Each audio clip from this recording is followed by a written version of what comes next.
Una de las obras más interesantes del mundo antiguo es el Coloso de Rodas. Sin embargo, desafortunadamente esta magnífica estatua y obra de arte griego ya no existe en el mundo que conocemos hoy en día. El día de hoy analizaremos la historia sobre el Coloso de Rodas. El Coloso de Rodas fue una obra de arte griego creada por el escultor Cares de Lindos y finalizada por el escultor Laques. La obra nació en el año 292 a.C. y se ubicaba en el puerto de Rodas, lo que hoy se conocería como el puerto de Mandraki. La razón por la que esta estatua fue construida fue para conmemorar la victoria sobre las tropas de Demetrio Poliocretes, que invadieron la isla de Rodas en un plan de conquista para quitarle control comercial a su rival de Ptolomeo I Sóter. Estos dos personajes históricos estaban en enfrentamiento para decidir quién iba a adquirir el poder tras la muerte del emperador Alejandro Magno. La construcción del Coloso de Rodas fue financiada gracias a los recursos que Demetrio dejó abandonados tras su retirada.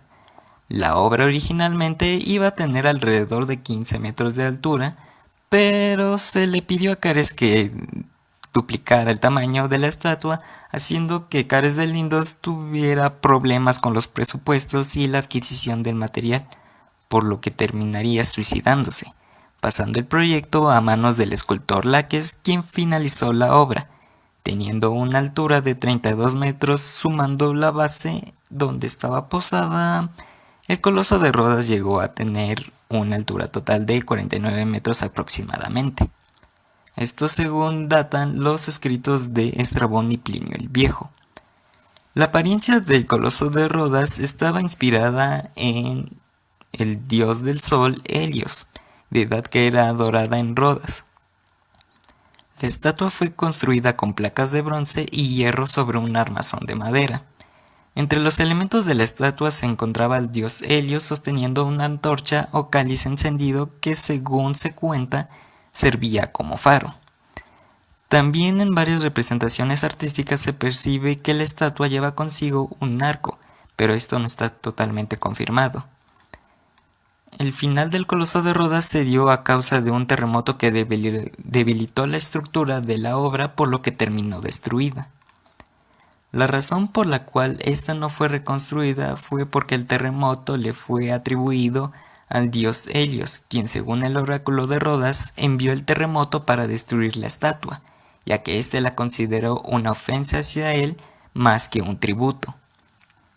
Los restos de la estatua se conservaron hasta el 226 a.C., pues fuerzas árabes invadieron la isla de Rodas y la conquistaron, obteniendo los restos de la estatua y siendo vendidos a un comerciante judío que transportó los restos hacia Edesa, utilizando 900 camellos según relatan los escritos de Estrabón y Plinio. Pasemos a hablar sobre las curiosidades de esta estatua. El Coloso de Rodas llegó a pesar más de 70.000 kilos en conjunto.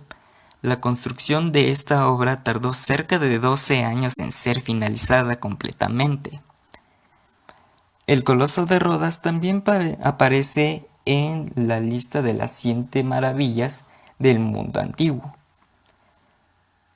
En varias interpretaciones del Coloso de Rodas se ve que esta posa en ambos extremos del puerto de Rodas con las piernas separadas, como la de Martin Heemskerk. Pero esto es físicamente imposible dado a lo complicado que pudo haber sido si la estatua era construida de esta forma, teniendo otras interpretaciones en la pintura sobre el coloso siendo posado sobre una sola base, como la interpretación que le dio Dalí. Pero este dato se desconoce y existe un debate en cómo era la pose definitiva de esta estatua. Un debate que no podremos encontrar solución.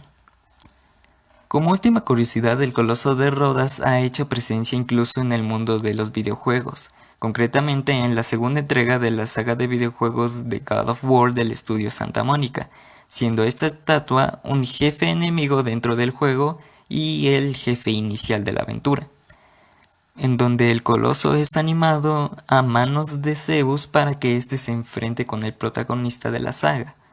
En el videojuego se puede apreciar que la estatua cumple con las características de la obra real, siendo a base de placas de bronce sobre un armazón de madera.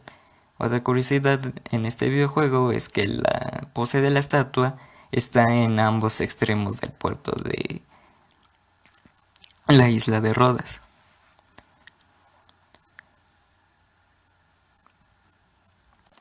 También el videojuego da una explicación alternativa al fin de la estatua siendo destruida por Kratos, el protagonista de la saga. Bueno, esto ha sido todo por mi parte. Yo soy Luis Eduardo Moreno Salgado, alias The Witcher, y me despido.